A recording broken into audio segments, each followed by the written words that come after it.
विद्यार्थियों नमस्कार। मैं कैप्टन डॉक्टर राजेंद्र कुमार पुरोहित, एसोसिएट प्रोफेसर गवर्नमेंट डूंगर कॉलेज बीकानेर, आप सभी का इतिहास की इस कक्षा में स्वागत करता हूं। और मैं आज आपसे बात करूंगा history of Buddhism, teaching and learning of Gautam Buddha. विद्यार्थियों, मैंने इससे पहले की कक्षा में कल आपसे इसी टॉपिक के भाग प्रथम पे चर्चा की थी। आज इसी टॉपिक को उसी जगह से आगे बढ़ा रहा हूँ जहाँ कल मैंने इसे छोड़ा था। कल विद्यार्थियों मैंने आपसे बात की थी गौतम बुद्ध के जीवन से जुड़े हुए एक महत्वपूर्ण तथ्य के बारे में, जिसे बौद्ध साहित्य के अंतर्गत और विविध प्रतीकों के माध्यम से महाविनिष्क्रमण की संज्ञा दी गई है और बौद्ध धर्म के कलात्मक इतिहास में इस घटना को घोड़े के माध्यम से इंगित किया गया है। विद्यार्थियों, बुद्ध के जीवन की विविध घटनाओं को विविध प्रतीकों के माध्यम से बताया गया है, क्योंकि बुद्ध स्वयं कभी ये नहीं चाहते थे कि उनकी मूर्ति बने, उनकी प्रतिमा बने।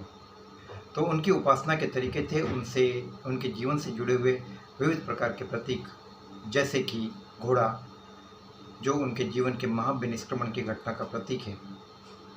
तो कल मैंने आपसे चर्चा की थी कि राजकुमार सिद्धार्थ बचपन से ही वैराग्यशील थे और उन्होंने जीवन को नश्वर माना और जीवन को दुखों से भरपूर माना, और अंत में एक सन्यासी के दृश्य से, एक सन्यासी को देखकर उसके आभामंडल से प्रभावित होकर और इस बात को मानकर कि जीवन में अगर कोई है सर्वश्रेष्ठ तो वो सन्यासी है जो जीवन मरण के चक्र से मुक्त है। तो इस प्रकार की भावना से प्रेरित होकर उनके मन में वैराग्य की भावना, जो पहले से ही चली आ रही थी, वह और ज़्यादा बढ़ गई। और एक दिन उन्होंने गृह त्याग का निश्चय कर लिया। गृह त्याग एक ऐसा बड़ा कदम था जिसे कि सिद्धार्थ ने अपने हृदय के ऊपर पत्थर रखकर उठाया। बौद्ध साहित्य से पता चलता है कि घर से बाहर निकलने के बाद उनके मन में एक बार ये विचार पैदा हुआ कि वह अंदर जाए और अपने बच्चे को और अपनी पत्नी को देखे। तो जब उन्होंने राहुल को अपनी पत्नी के साथ देखा तो वे मोह से ग्रसित हो गए, लेकिन उन्होंने अपने दिल को मजबूत किया और घर से निकल पड़े। यह घटना जो महाविनिष्क्रमण से नाम से जानी जाती है, इसके पश्चात राजकुमार सिद्धार्थ ज्ञान की तलाश में, एक ऐसा ज्ञान जो उनके बेचैन हृदय को शांति प्रदान कर सके, एक ऐसा ज्ञान जिसे पाकर वाकई उनके मन को शांति मिले, इस ज्ञान की प्राप्ति के लिए वे कई जगह घूमे। इसी प्रक्रिया में उनकी मुलाकात दो ज्ञानियों से हुई, दो सन्यासियों से हुई।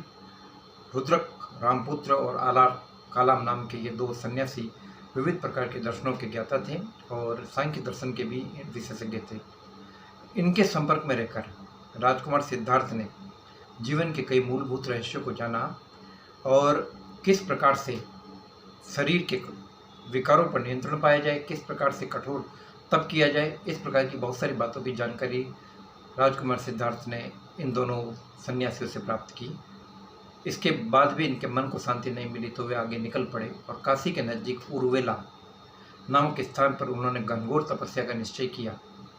वहाँ पर 5 साधु पहले से तपस्या कर रहे थे, उनके साथ राजकुमार सिद्धार्थ बैठ गए और बौद्ध साहित्य में काफ़ी विस्तार से, ललित विस्तार और मध्यम निकाय में इस तपस्या का काफ़ी वर्णन है। और कहते हैं कि सिद्धार्थ ने अन्न और जल दोनों का त्याग कर दिया और अपने शरीर को काफ़ी कष्ट दिया। वो कहते थे कि मुझे ऐसा लगा कि मेरे शरीर से आत्मा निकल जाएगी, लेकिन इसके बावजूद उन्हें उस ज्ञान की प्राप्ति नहीं हुई जिसके लिए वो यहाँ आए थे। तो उन्होंने इस तपस्या को और शरीर को कष्ट देने की प्रक्रिया को निरर्थक माना और ये पाया कि शरीर को कष्ट देने से वाकई ज्ञान की प्राप्ति नहीं होगी और नहीं वो आत्मिक तुष्टि होगी जिसकी तलाश के लिए मैं घूम रहा हूँ।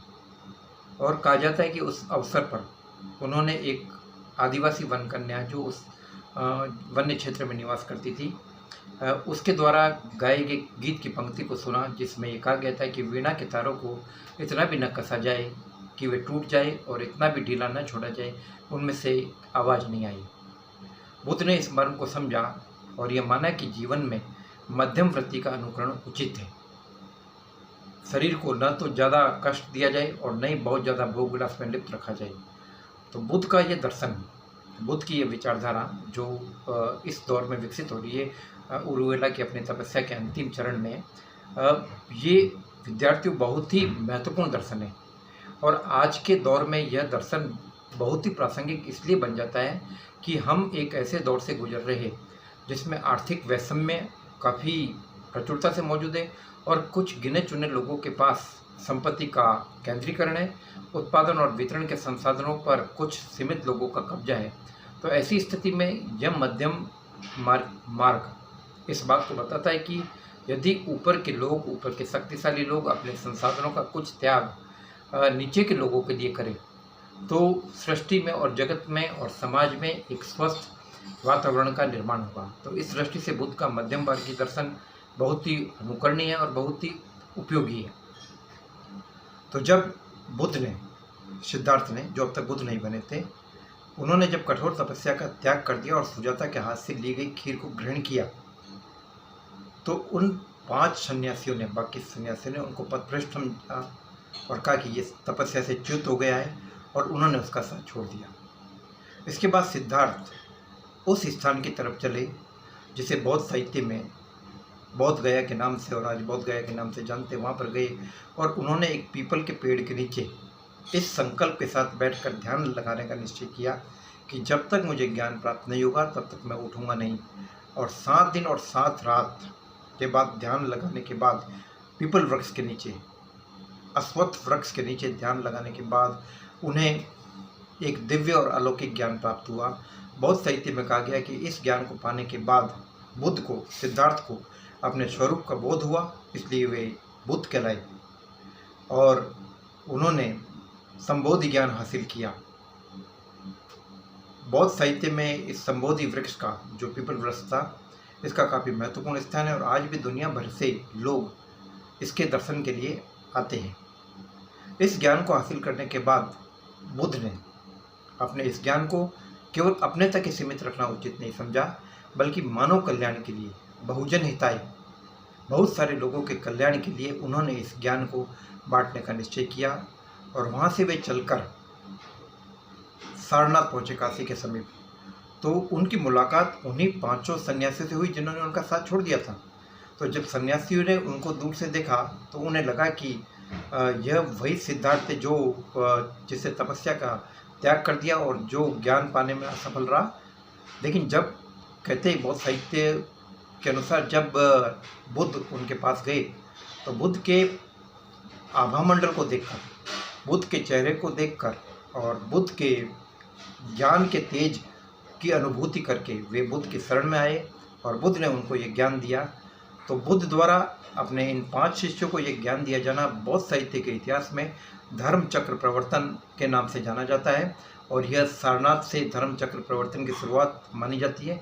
और विद्यार्थियों, सम्राट अशोक ने सारनाथ में एक स्तंभ अभिलेख भी खुदवाया था जो इस धर्म चक्र प्रवर्तन की घटना से संबंधित है। हालांकि इस स्तंभ अभिलेख पर और भी बहुत सारे छोटे छोटे अभिलेख, स्तंभ पर बहुत सारे और छोटे छोटे अभिलेख लगे हुए हैं, जिसमें से एक अभिलेख ऐसा भी है जिसमें अशोक बौद्ध संघ में पैदा होने वाली विकृतियों को लेकर काफ़ी चिंतित है और वो कहता है कि यदि कोई बौद्ध भिक्षु बौद्ध संघ में फूट डालने की कोशिश करेगा, बौद्ध संघ में विकृति पैदा करेगा, तो उसको संघ से निकाल कर सफ़ेद वस्त्र पहनाकर ऐसे स्थान पर बिठा दिया जाएगा जो भिक्षुओं के लिए उचित नहीं है।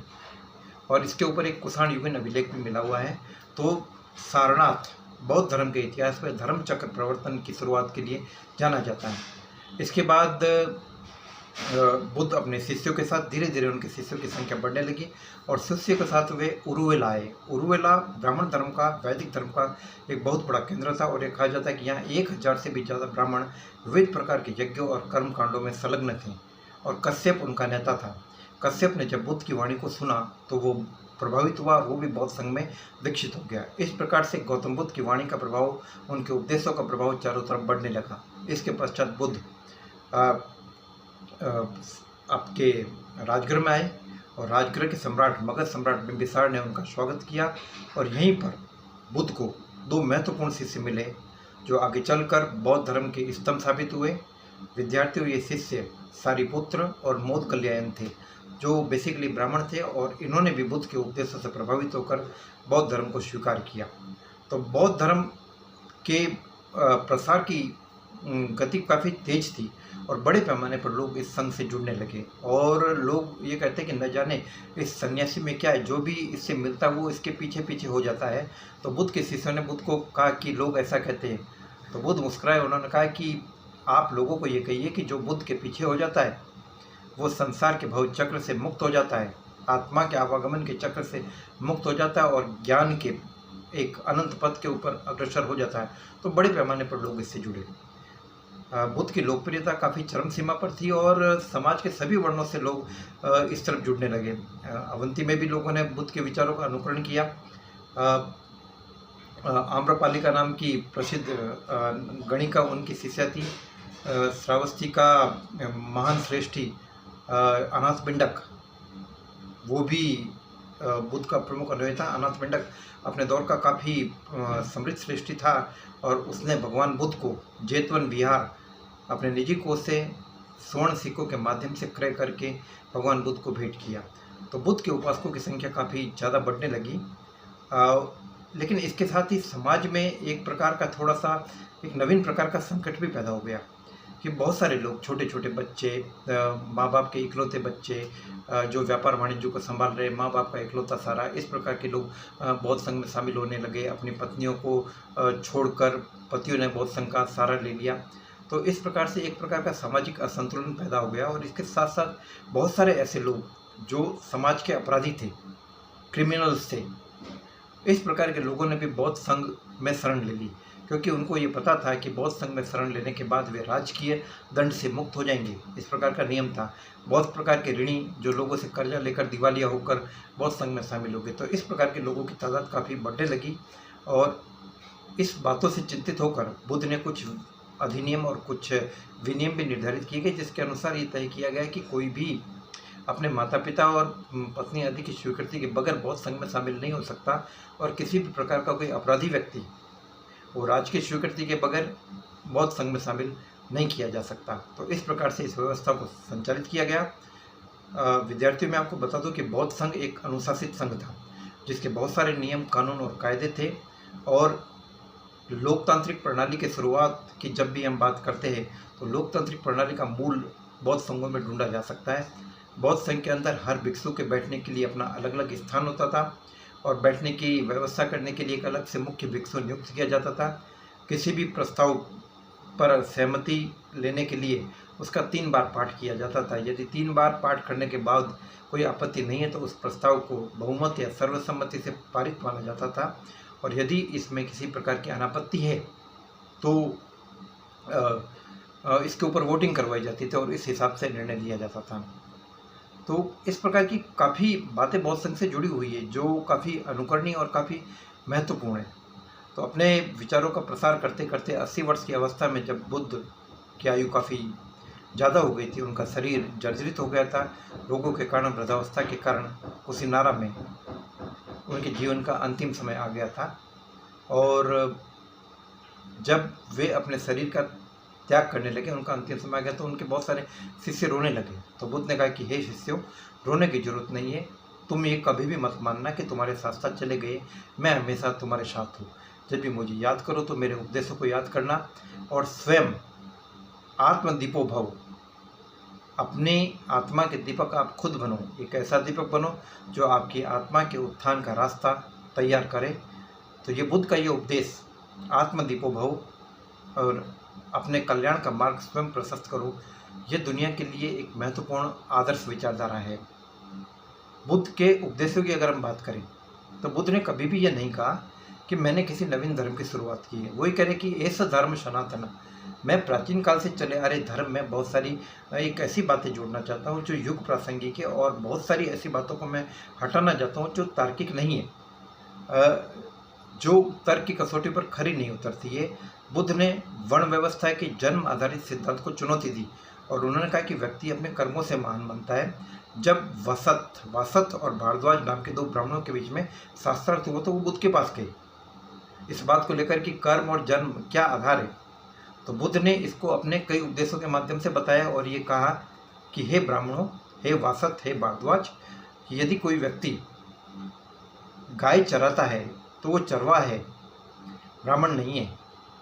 यदि कोई व्यक्ति तलवार चलाता है तो वो क्षत्रिय है, वो ब्राह्मण नहीं है। यदि कोई व्यक्ति चोरी करता है तो मैं उसे चोर कहूँगा, ब्राह्मण नहीं कहूँगा। मैं ब्राह्मण उसे कहूँगा जिसने अपनी आत्मा पर नियंत्रण कायम कर लिया है, जो सुख और दुख दोनों में अविचल है, वही सच्चा तपा तपाया ब्राह्मण है। कहने का मतलब ये है कि किसी कुल विशेष में, किसी वर्ण विशेष में जन्म लेने पर व्यक्ति उस वर्ण विशेष के गुणों, कर्तव्यों, सम्मान और विशेषताओं का अधिकारी नहीं होता। वह उस सम्मान और विशेषताओं का अधिकारी केवल अपने द्वारा किए जाने वाले कर्मों के आधार से होता है। बुद्ध ने हिंसक यज्ञों का विरोध किया, मूर्ति पूजा का विरोध किया और पशु बलि आदि काफ़ी चीज़ों का विरोध किया। उन्होंने तर्क आधारित व्यवस्था की बात की और ज्ञान मूलक और तर्क के सिद्धांतों का उन्होंने विवेचन किया। बुद्ध के दर्शन को निवृत्ति मार्गी दर्शन कहा जाता है। बुद्ध जिस निर्वाण की बात करते हैं उस निर्वाण का ताल्लुक किसी स्थान विशेष से नहीं है या मृत्यु के बाद प्राप्त होने वाली किसी अवस्था से नहीं है, बल्कि बुद्ध का निर्वाण एक ऐसी आध्यात्मिक अवस्था को इंगित करता है जिसमें व्यक्ति आवागमन के चक्र से मुक्त होता है, जिसमें व्यक्ति सुख और दुख दोनों में अविचल रहने की स्थिति को प्राप्त करता है, एक प्रकार से स्थित प्रज्ञ होता है। वो इस प्रकार की बात कर रहे हैं। तो बुद्ध का दर्शन एक निवृत्ति मार्गी दर्शन है और बुद्ध ने इस जगत को दुखों से भरपूर माना। बुद्ध ने जिन 4 आर्य सत्यों का प्रतिपादन किया उनमें दुख, पहला दुख है, दूसरा दुख समुदय यानी दुख का कारण, तीसरा दुख निरोध और चौथा दुख निरोध गामिनी प्रतिपदा। ये 4 आर्य सत्य बौद्ध दर्शन के आधार स्तंभ माने जाते हैं। जब भी हम दुख की बात करते हैं तो इस बारे में बुद्ध का ये कहना है कि ये दुनिया दुखों से भरपूर है। इस दुनिया में अगर किसी चीज़ की सत्ता है तो वो दुख की सत्ता है, और जिन्हें हम सुख समझते हैं वो वास्तव में सुख नहीं है, बल्कि वो सुख के आवरण में लिपटे हुए दुख है। वो कह रहे कि इस दुनिया में दुखी व्यक्ति इतना रोए है कि यदि उनके आंसुओं के जल को इकट्ठा कर लिया जाए तो तीनों समुद्रों का जल भी कम पड़ जाएगा। उन्होंने कहा कि व्यक्ति जन्म से दुखी है, जन्म अपि दुख, जरा अपि दुख, बुढ़ापे से दुखी है, मरण अपि दुख और मरने की चिंता से दुखी है।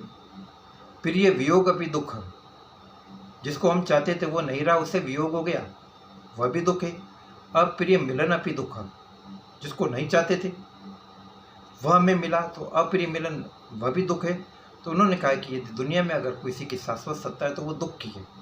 दूसरा आर्य सत्य था दुख समुदय यानी दुख का कारण। यह बुद्ध के प्रमुख सिद्धांत कार्य कारण सिद्धांत, जिसको प्रतीत समुत्पाद सिद्धांत कहा जाता है, जिसका मतलब ये कि यदि कार्य है तो उसका कारण होगा, बगैर कारण के कोई भी कार्य नहीं होगा। कॉज रिजल्ट थ्योरी एक प्रकार से काम करेगी। तो बगैर कार्य के कारण नहीं होगा। तो वो कह रहे कि दुनिया में जो कुछ दुख घटित हो रहा है उसका कारण है, दुख का कारण है दुख समुदय। और उन्होंने इसकी व्याख्या करते हुए कहा कि दुख का कारण है मनुष्य की कभी न समाप्त होने वाली तृष्णा। यह तृष्णा एक ऐसी चीज़ है जो इंद्रियों के संपर्क में आने से पैदा होती है। व्यक्ति रूप से दुखी है, गंध से दुखी है, स्पर्श से दुखी है, अपनी तृष्णाओं के जाल से दुखी है। इसी तृष्णा के जाल में फंसने के कारण एक व्यक्ति दूसरे व्यक्ति से द्वेष रखता है, एक राजा दूसरे राजा से द्वेष रखता है, एक भाई दूसरे भाई से द्वेष रखता है, एक रिश्तेदार दूसरे से द्वेष रखता है। तो ये तृष्णा है। तीसरा आर्य सत्य में ये कहा गया है कि दुख निरोध, कि यदि दुख है और दुख का कारण है तो दुखों को दूर करने का उपाय भी है, और दुखों को दूर करने का उपाय है कि तृष्णा का अंत। तो तृष्णा का अंत किस प्रकार से किया जाए, इसका उल्लेख चौथे आर्य सत्य दुख निरोध गामिनी प्रतिपदा में मिलता है, अर्थात दुख को दूर करने का उपाय। और दुख निरोध गामिनी प्रतिपदा में कौन कौन से उपाय आते हैं, उन्हें 8 भागों में बांटा गया है। विद्यार्थियों, ये 8 भाग अष्टांगिक मार्ग कहलाते हैं।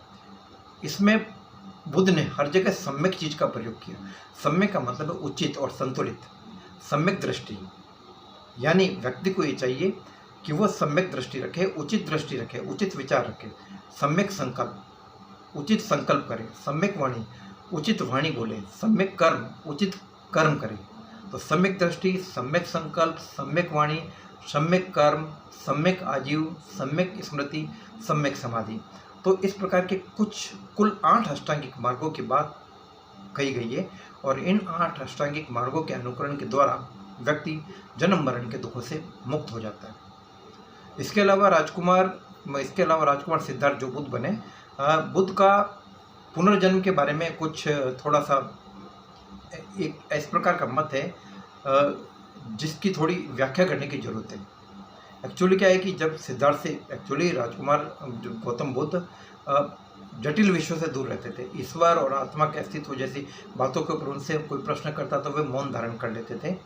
वे आत्मा के अस्तित्व को स्वीकार नहीं करते थे और शरीर को नाशवान मानते थे। देखिए, दो बातें, आत्मा के अस्तित्व को स्वीकार नहीं करना और शरीर को नाशवान मानना, लेकिन पुनर्जन्म में विचार करना, यह बौद्ध धर्म का प्रमुख सिद्धांत था। तो प्रश्न ये होता है कि जब आत्मा के अस्तित्व में आपको यकीन नहीं है और पुनर्जन्म में शरीर को नाशवान मानते, तो फिर पुनर्जन्म किसका होता? तो इस बारे में सिद्धार्थ ने यह कहा कि जिस प्रकार से शांत तालाब के जल में एक कंकर मारा जाए तो पानी की एक लहर दूसरी लहर को जन्म देती है, दूसरी लहर तीसरी लहर को जन्म देती है। इस प्रकार से एक लहर अनंत लहरों को जन्म देती है। ठीक इसी प्रकार से दीपक की एक लौ से दूसरे दीपक, तीसरे दीपक, चौथे दीपक, कई प्रकार के दीपकों को प्रज्वलित किया जाता है। तो इस प्रकार से दीपक की एक लौ असंख्य दीपों को प्रज्वलित करती है। उसी प्रकार से इस जन्म की चेतना आगामी जन्मों की चेतना को जन्म देती है। तो कुल मिलाकर कहने का मतलब है कि जिस चेतना की वो बात करें, वो चेतना और कुछ नहीं, आत्मा ही है। बुद्ध ने मूल रूप से जिस विचार का प्रतिपादन किया वो हीनयान विचारधारा के नाम से जाना जाता था, जिसके अंदर बुद्ध की प्रतिमा बनाने पर रोक थी। बुद्ध की प्रतिमा आगे चलकर महायान विचारधारा में गांधार कला के दौर में, कुषाणों के समय में, कनिष्क के समय में इस कला का विकास हुआ था।